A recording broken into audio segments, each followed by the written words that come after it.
नमस्कार विद्यार्थी मित्रांनो, फिजिक्स कट्टामध्ये तुम्हा सर्वांचं स्वागत आहे. मागच्या लेक्चरमध्ये सायन्स म्हणजे नेमकं काय याची आपण ओळख करून घेतली होती. आज आपण आपल्या विषयाची ओळख करून घेऊ, म्हणजे फिजिक्स म्हणजे नेमकं आहे काय, फिजिक्समध्ये काय काय शिकायला भेटणार आहे आणि कुठल्या पद्धतीने फिजिक्स हा पुढे गेला किंवा कुठल्या पद्धतीने फिजिक्स शिकले जाते. अशा की सगळ्या गोष्टी छोट्या छोट्या आपण कव्हर करायचा प्रयत्न करू. जसं मागच्या लेक्चरमध्ये सायन्स हा शब्द आला कुठून, सायन्स शिकायच्या व्यवस्थित स्टेप बाय स्टेप मेथड कुठल्या कुठल्या आहेत, दॅट इज सायंटिफिक मेथडच्या 6 प्रकारच्या बघितल्या होत्या आपण.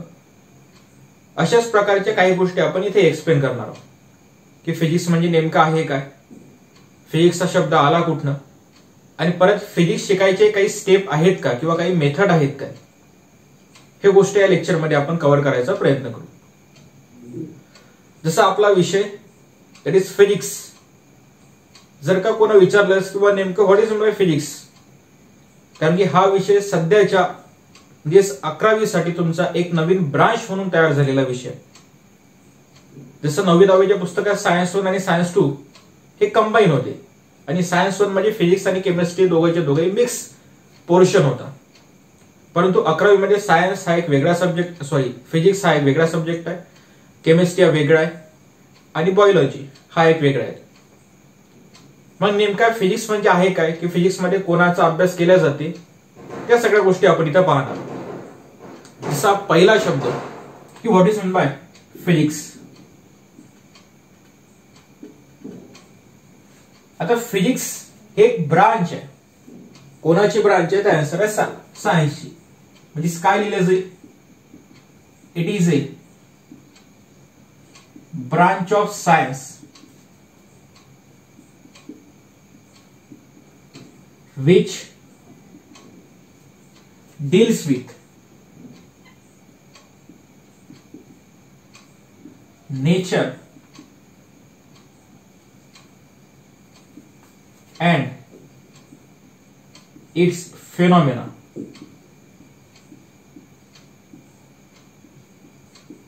Is called as physics. मग फिजिक्स म्हणजे नेमकं आहे काय, तर ती सायन्सची एक ब्रांच आहे की ज्या ब्रांच मध्ये निसर्ग आणि निसर्गात घडणाऱ्या गोष्टींचा अभ्यास केला जातो. स्पेसिफिक गोष्ट जे ऍडवाइस केली आहे ते म्हणजे नेचर अँड इट्स फिनॉमिना. अशी सायन्सची एक ब्रांच की ज्यात निसर्गाचा अभ्यास केला जातो. परंतु सायन्स शिकत असतानाच मागे एक्सप्लेन केलं होतं की सायन्स म्हणजे आहे काय, ते निसर्गाचा अभ्यास. मग सायन्स म्हणजे निसर्गाचा अभ्यास असेल आणि फिजिक्स म्हणजे जर का निसर्गाचा अभ्यास असेल, मग दोघांमध्ये डिफरन्स काय?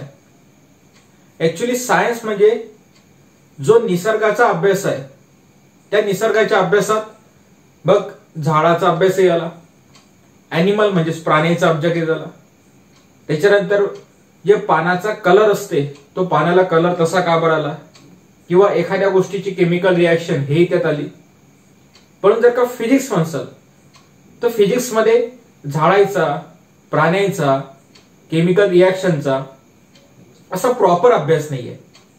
मग फिजिक्स मध्ये कोण्या निसर्गाचा अभ्यास आहे, तर फिजिक्स मध्ये आजूबाजूला घडणाऱ्या गोष्टींचा अभ्यास आहे.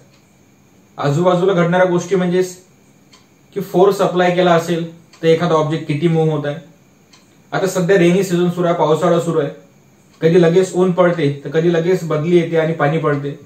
मग आता हा जो प्रेशर मध्ये झालेला डिफरन्स आहे त्याच्यानं हवा वाहत आहे आणि हवा वाहल्याच्या इकडच्या जो कुठला पाण्याचे ढग असतील ते पुढे जातात. आपण म्हणतो किंवा बदली आलेली, आपण पाणी आलं नाही आणि थोड्या वेळानं सूर्यप्रकाश पडते. मग हे सगळं झालं कोणामुळे, तर त्या वाऱ्याच्या येण्या जाण्यामुळे, हवेच्या स्पीडच्यानं. तो हवेचा स्पीड कोणाच्या झाला, तर प्रेशरच्यानं. ह्या काही गोष्टी ज्या आहेत जे फिजिक्स एक्सप्लेन करू शकते. अर्थक्वेक होत आहे, त्याच्या मागे नेमकं कारण काय, त्या गोष्टी फिजिक्स एक्सप्लेन करू शकते. अशा एक नाही तर अनेक आजूबाजूच्या घडणाऱ्या गोष्टी फिजिक्स मध्ये एक्सप्लेन केल्या जातात. म्हणजेच निसर्ग आणि निसर्गात घडणाऱ्या गोष्टींचा अभ्यास म्हणजेच फिजिक्स असं त्याचं डेफिनेशन केले जाते. ऍक्च्युली 400 वर्षा पहिले फिजिक्स नावाचं अशी कुठलीही गोष्ट नव्हती. फिजिक्स काय, तर सायन्स नावाचीच कुठली गोष्ट नव्हती.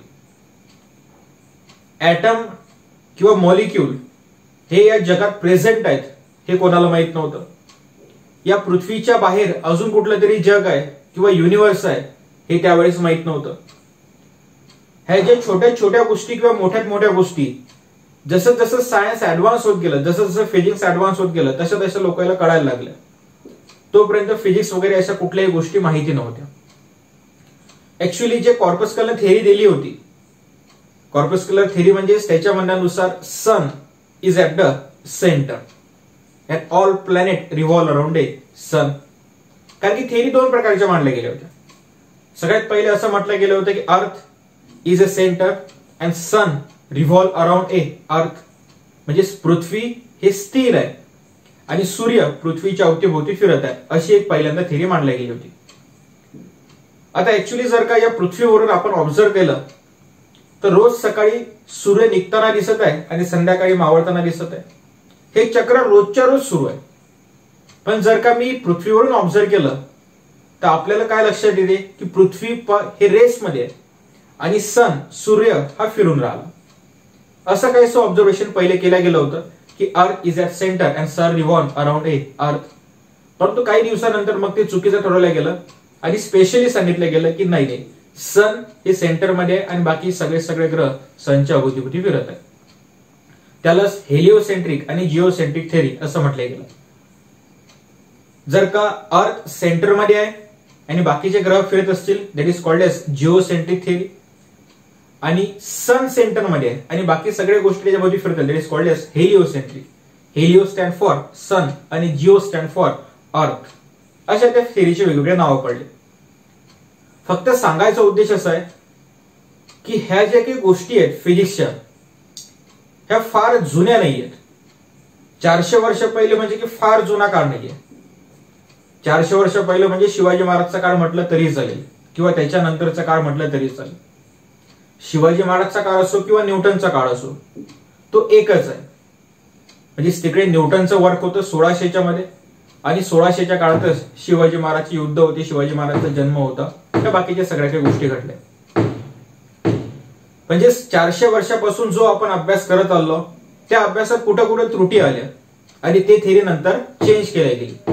तो सगळ्यात महत्वाचा फरक आहे सायन्स, हिस्ट्री आणि मिथ मधला. की ज्या गोष्टी आपण रिन्यू करू शकतो, चेंज करू शकतो, त्याला सायन्स म्हणतो. ज्या गोष्टी चेंज होत नाही, जशाच्या तशा मांडल्या जातात, त्याला हिस्ट्री म्हटल्या जाते. हे सगळं काय आहे, तो एक वेगळा विषय जो आपण पहिले एक्सप्लेन केला. आता हा आलेला फिजिक्स हा नेमका काही मोजक्या सायंटिस्टच्या भरोशावर एक्सप्लेन केला गेला. मग त्यात भारतातल्या सायंटिस्टचे योगदान आहे आणि भारताबाहेरच्या सायंटिस्टचे योगदान आहे. जसे न्यूटन असतील, आइन्स्टाईन असतील, हिसेनबर्ग असतील, डी ब्रोग्लीज असतील, प्लँक्स असतील, मॅक्सवेल असतील, किंवा भारतातले जर का कन्सिडर करसाल तर सी.व्ही. रमन असतील, बोस असतील, किंवा अब्दुल कलाम असतील, किंवा भाभा असतील. ह्या सगळ्या सायंटिस्टच्या भरोशावर हा सगळा फिजिक्सचा डोलारा उभा आहे. किंवा कुठल्याही सायन्स मध्ये जेव्हा एक्सपेरिमेंट परफॉर्म केले जाते त्या सायन्सच्या भरोशावर ज्या गोष्टी मांडल्या जातात, तसंच काहीतरी फिजिक्सच्या बद्दल आहे. परंतु जसा सायन्स हा शब्द लॅटिन मधून आलेला होता की लॅटिन मध्ये सायन्सला सायंटिया म्हणतात आणि सायंटियाचा अर्थ होते टू नो, तसाच फिजिक्स हा शब्द ग्रीक मधून आला आणि ग्रीक मध्ये याला म्हणतात फ्युसिस.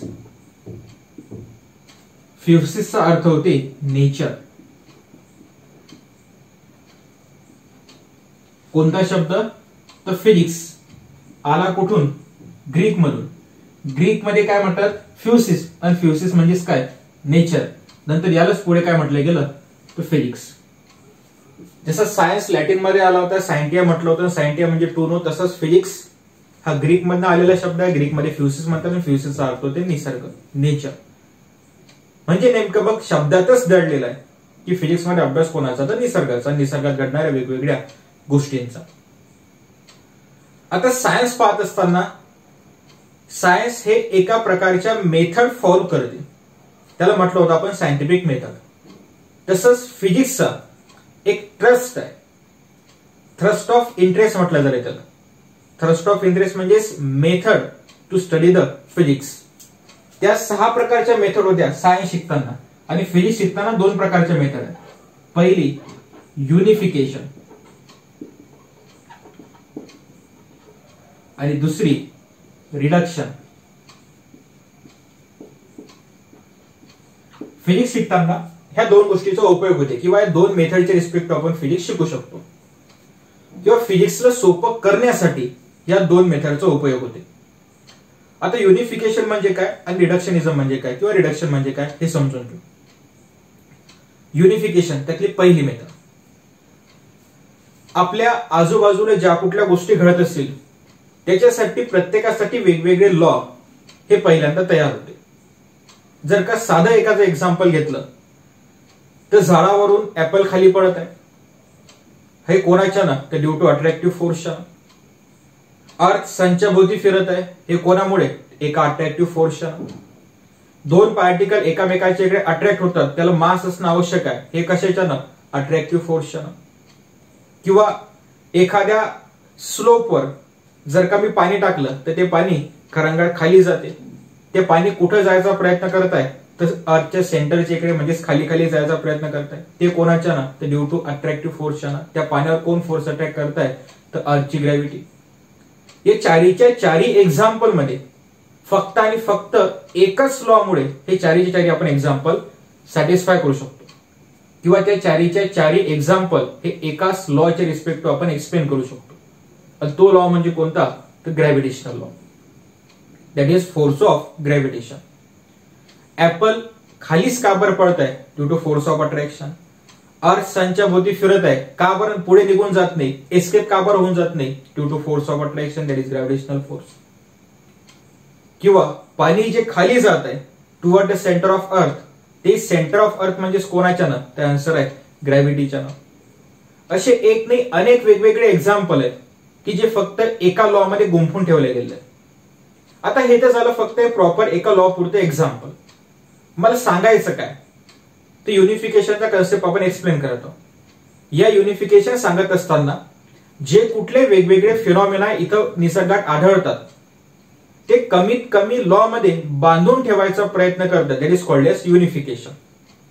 युनिफिकेशन म्हणजेच वन, म्हणजेच या निसर्गात घडणाऱ्या सगळ्याच्या सगळ्या लॉ साठी एकच कुठली तरी अशी प्रॉपर्टी असली पाहिजे, एकच कुठला तरी असा लॉ असला पाहिजे की ज्यानं सगळ्याच्या सगळे युनिव्हर्स मधले कन्सेप्ट एक्सप्लेन केले पाहिजे.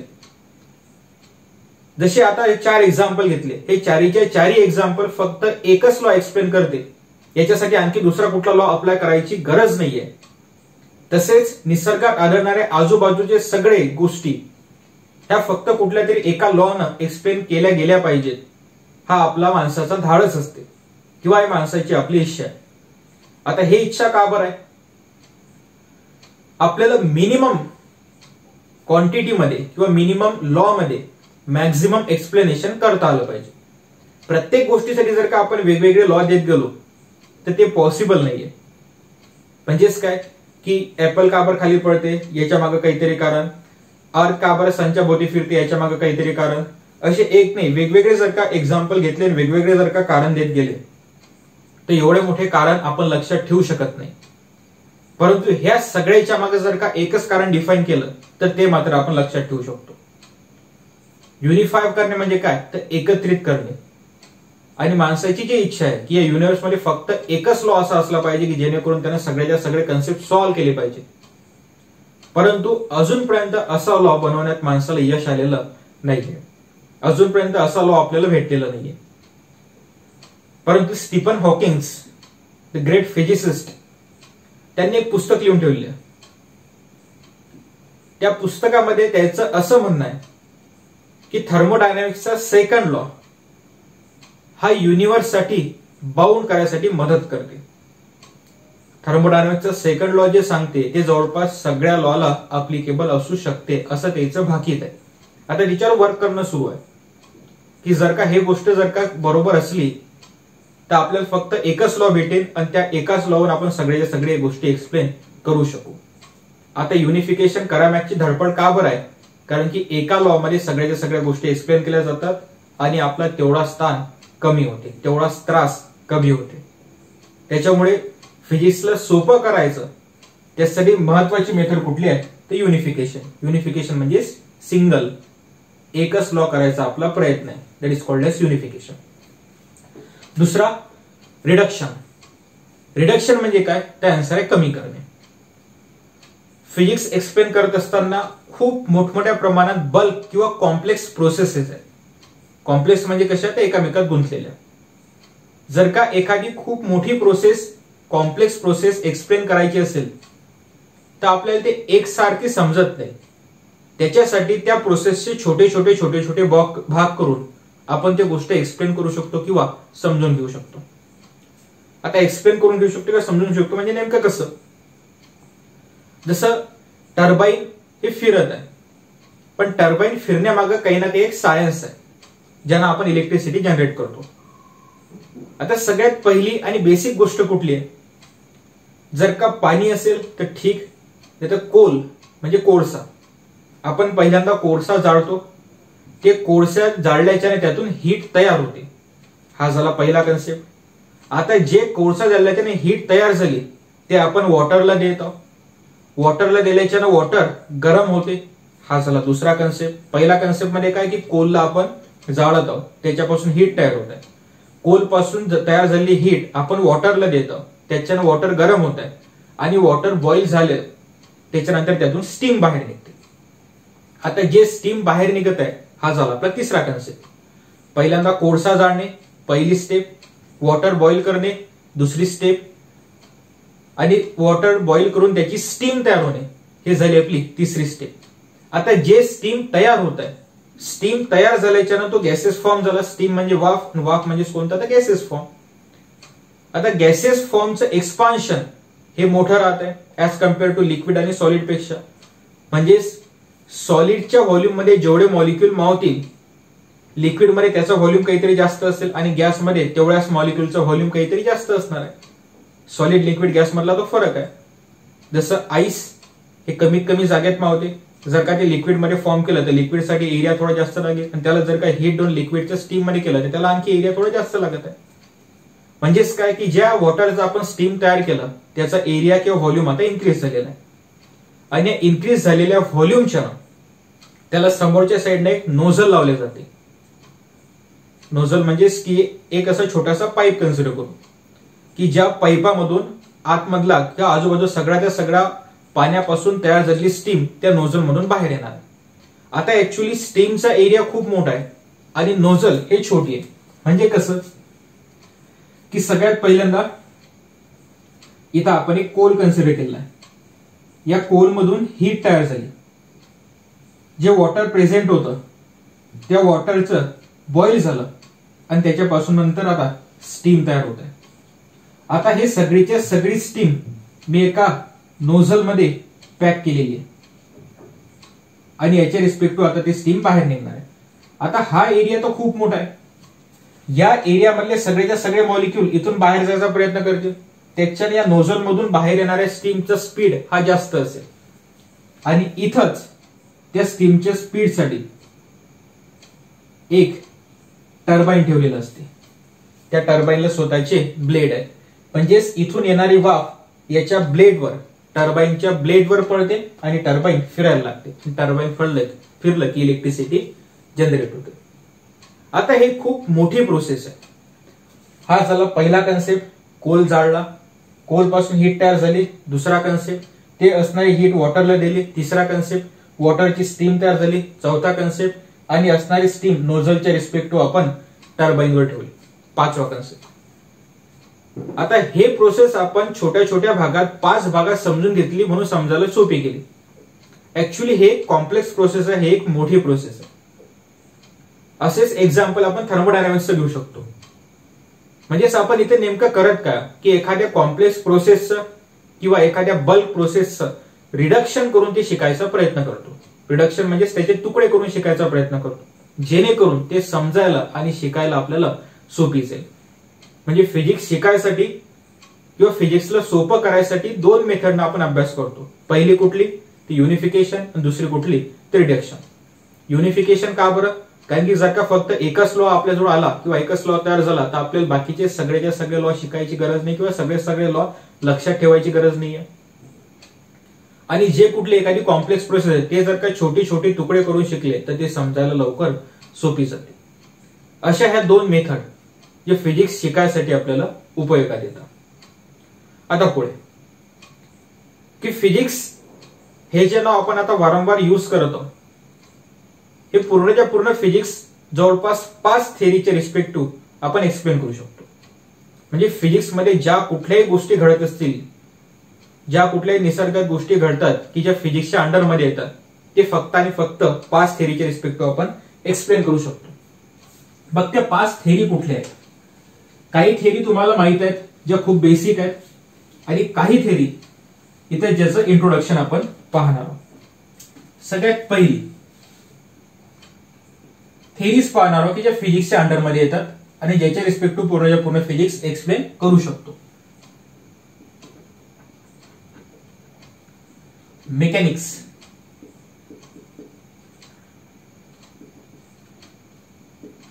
दॅट इज न्यूटोनियन मेकॅनिक्स हे म्हटले जाते. हे झाली पहिली थेअरी. दुसरी थेअरी ऍक्च्युअली एक एक आपण पहिले एक्सप्लेन करू, नंतर मग थर्मोडायनामिक्स येते, क्वांटम मेकॅनिक्स येते, रिलेटिव्हिटी येते आणि इलेक्ट्रोमॅग्नेटिझम येते. अशा त्या 5 थेअरी आहेत. त्यातली पहिली थेअरी काय लिहिली आपण तर मेकॅनिक्स. मेकॅनिक्स मध्ये कुठल्या गोष्टीचा अभ्यास येते? मेकॅनिक्स म्हणजे अशी थेअरी की ज्या थेअरीमध्ये ऑब्जेक्टचा अभ्यास केला जाते. पण ऑब्जेक्ट कसा? तर जो ऑब्जेक्ट की ज्याची मोशन स्लो आहे, असा ऑब्जेक्ट की ज्याची मोशन स्लो आहे.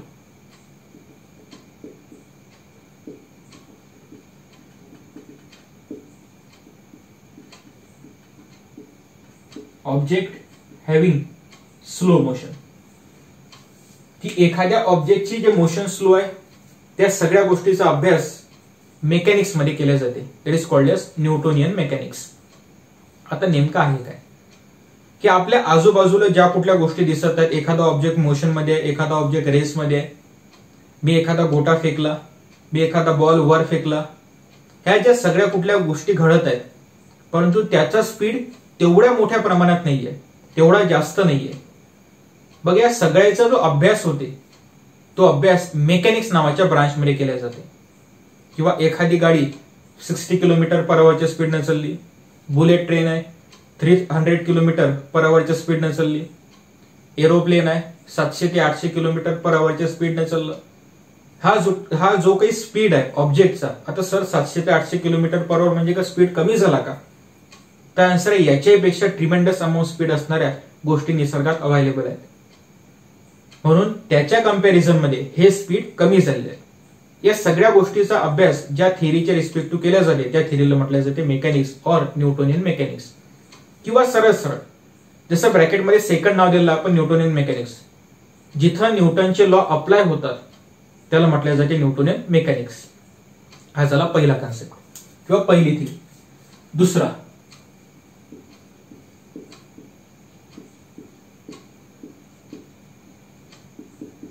थर्मोडायनामिक्स.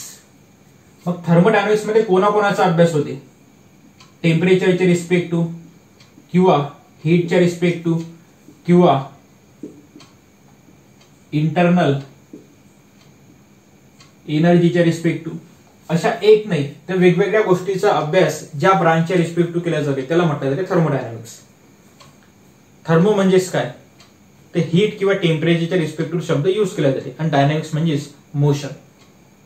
जिथं जिथं टेम्परेचरचं नाव येईल, जिथं जिथं हीटचा कन्सेप्ट येईल, त्या सगळ्याच्या सगळ्या गोष्टी थर्मोडायनामिक्स मध्ये शिकल्या जातात किंवा थर्मोडायनामिक्सच्या रिस्पेक्टिव्ह शिकल्या जातात. जशा आपण टेम्परेचरच्या 3 स्केल म्हणतो. 3 कुठल्या कुठल्या स्केल?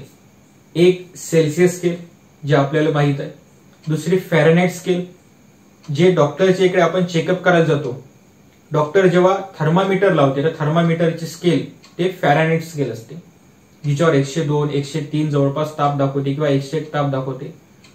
तुम्ही जर का ऑब्झर्व केलं असेल तर 101 याचं युनिट हे फॅरेनहाइट आहे.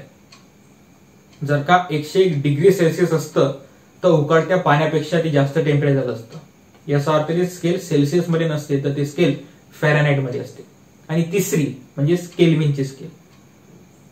म्हणजे जिथं जिथं हीटचा उपयोग येत आहे, जिथं जिथं टेम्परेचरचा उपयोग येत आहे, जिथं जिथं एन्थाल्पीचा येत आहे, जिथं जिथं एन्ट्रोपीचा येत आहे, या सगळ्या मॅक्रोस्कोपिकचा अभ्यास ज्या ब्रांचमध्ये केला जाते त्या ब्रांचला म्हटलं जाते थर्मोडायनामिक्स. तिसरी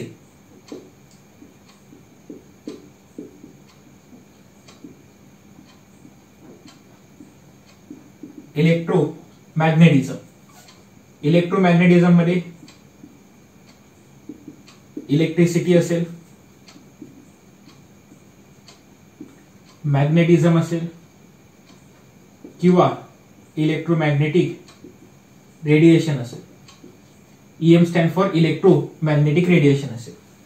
या गोष्टीचा अभ्यास ज्याच्या अंडरमध्ये केला जाते त्याला म्हटले जाते इलेक्ट्रोमॅग्नेटिझम. ऍक्च्युअली दिसायला फक्त हे 3 शब्द दिसत आहेत, इथे दिसायला फक्त 2-3 शब्द दिसत आहेत, इथे दिसायला फक्त स्लो मोशन एकच शब्द दिसत आहे, परंतु याच्या मागं खूप मोठी थिअरी दडलेली आहे. जसं जसं आपण फिजिक्समध्ये हात घालू, जसं जसं फिजिक्समध्ये पुढे जाऊ तसं तसं समजेल.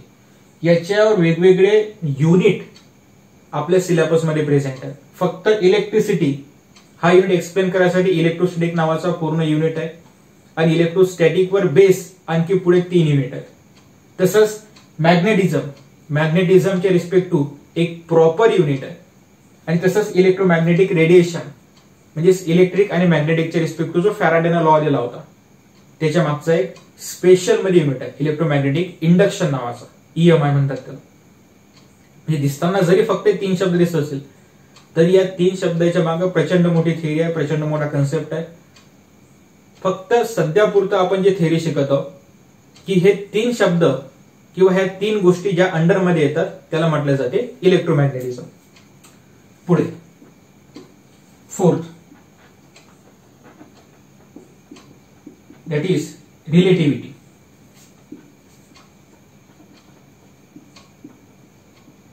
जिथं इनव्हेरियन्सचा अभ्यास केला जाते किंवा फास्ट मुव्हिंग ऑब्जेक्टचा अभ्यास केला जाते ते सगळी थिअरी कुठली आहे तर आन्सर आहे रिलेटिव्हिटीची, जे दिलेले आहे आईन्स्टाईननं. खूप इंटरेस्टिंग गोष्ट आहे रिलेटिव्हिटी. आईन्स्टाईनचा कन्सेप्ट आहे रिलेटिव्हिटी म्हणजे नेमकं आहे काय.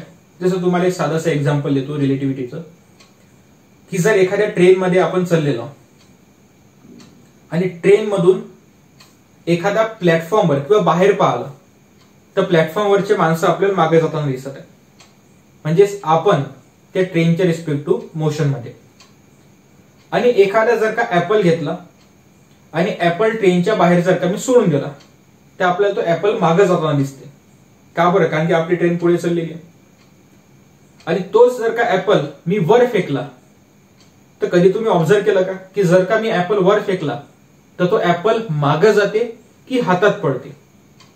परत एक वेळ कंडिशन लक्षात घ्या की ट्रेन मोशन मध्ये, ट्रेन समोर समोर चालली, मी जागेवर बसलेला, माझ्या हातात ऍपल आहे आणि मी ऍपल आता वर फेकलेला आहे आणि ट्रेन मोशन मध्ये आहे. मग वर फेकलेला ऍपल हा मागे जाऊन पडते की हातातच पडते? तर आन्सर आहे वर फेकलेला ऍपल हा हातातच पडते. ऍक्च्युली कुठं पडायला पाहिजे होता तो तर मागे जाऊन पडायला होता, पण तो मागे जाऊन न पडता कुठं पडतंय? हातातच. का बरं हातातच पडते? कारण की त्या केसमध्ये, त्या फ्रेम मध्ये जे मोशन तुमची आहे तेच मोशन त्या ऍपलची आहे आणि तुमची ऍपलची जे मोशन आहे ते कोणावर डिपेंड करते? ट्रेनवर. जर का ट्रेन मोशन मध्ये तुम्ही ऍपल वर फेकला आणि ट्रेननं सडनली ब्रेक दाबले त्या केसमध्ये मात्र ऍपल तुमच्या हातातून पडणार. परंतु जर का ट्रेन तुमची युनिफॉर्म मोशन मध्ये आणि त्या केसमध्ये जर का ऍपल तुम्ही वर फेकलं तर ऍपल हातातच येऊन पडणार. फार दूर कशाला? किंवा आपण सध्या आता पृथ्वीवर उभा आहोत, मी एखाद्या ग्राउंड मध्ये गेलो आणि एखाद्या ग्राउंड मध्ये बॉल वर फेकला तर त्या बॉलची मी सहज कॅच पकडू शकतो.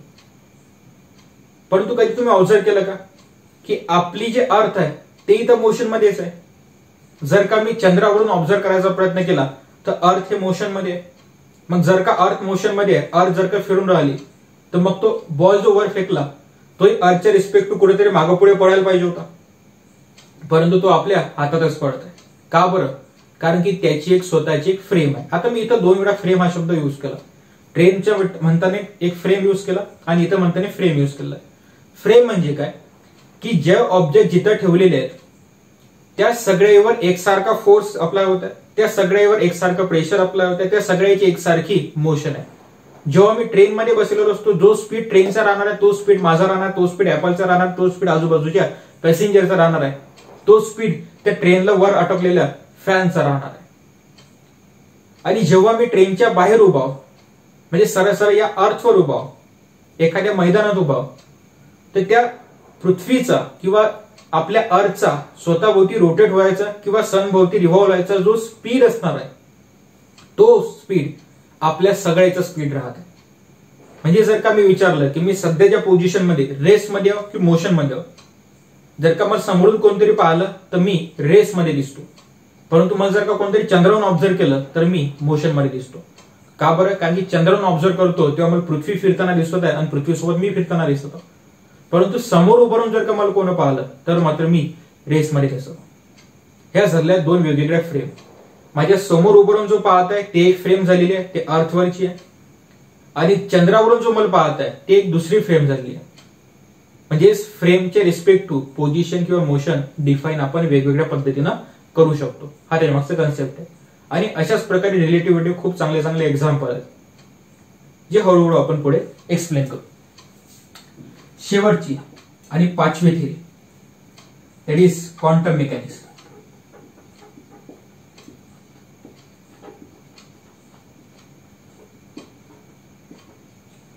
आता मेकॅनिक्सचा शब्द दुसऱ्यांदा इथे दिसत आहे. एक वेळ पहिल्यांदा दिसला होता मेकॅनिक्स किंवा न्यूटोनियन मेकॅनिक्स, आणि आता दिसत आहे क्वांटम मेकॅनिक्स.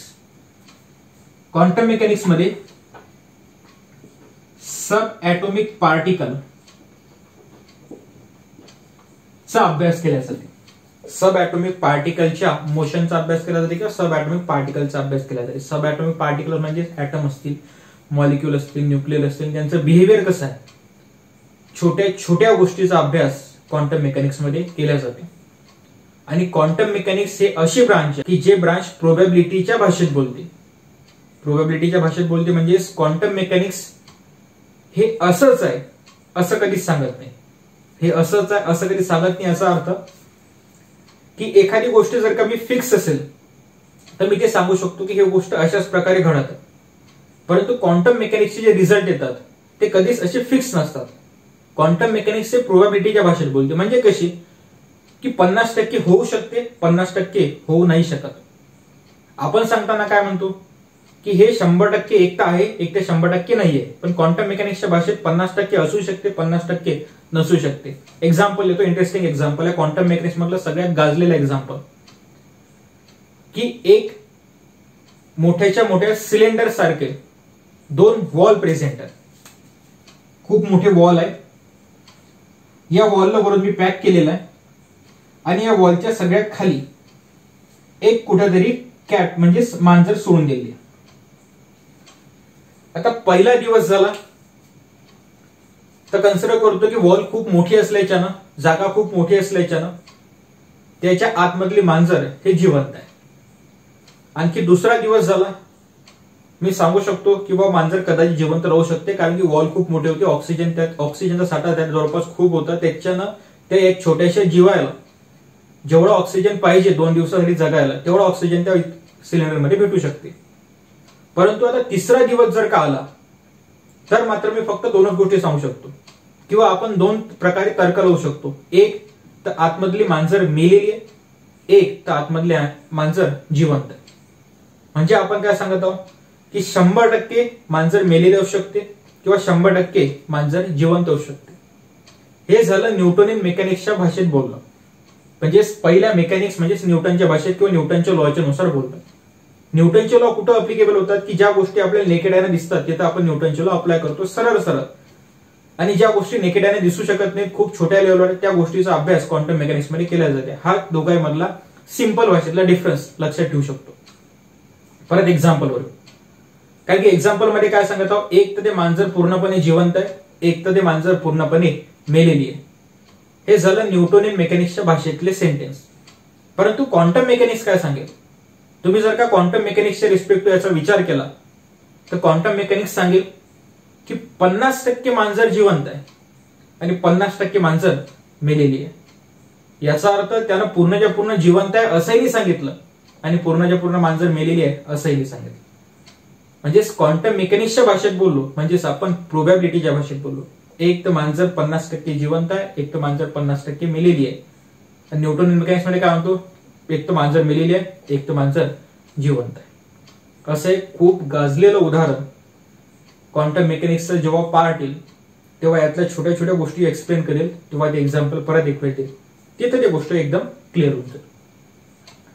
असं फिजिक्स बद्दलची एक थेरी होती की फिजिक्समध्ये ज्या कुठल्याही गोष्टी अभ्यासात येतील त्या फक्त या 5 थेरीमध्ये मावतात. म्हणजे सरळ सरळ आपण युनिफिकेशन केलेलं आहे.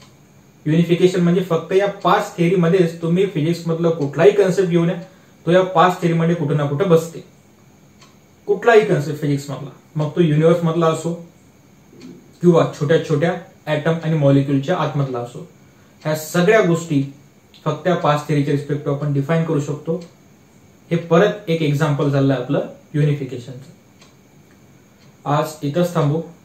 आणखी पुढच्या लेक्चरमध्ये काहीतरी एखादा नवीन टॉपिक पाहू. तोपर्यंत थँक्यू.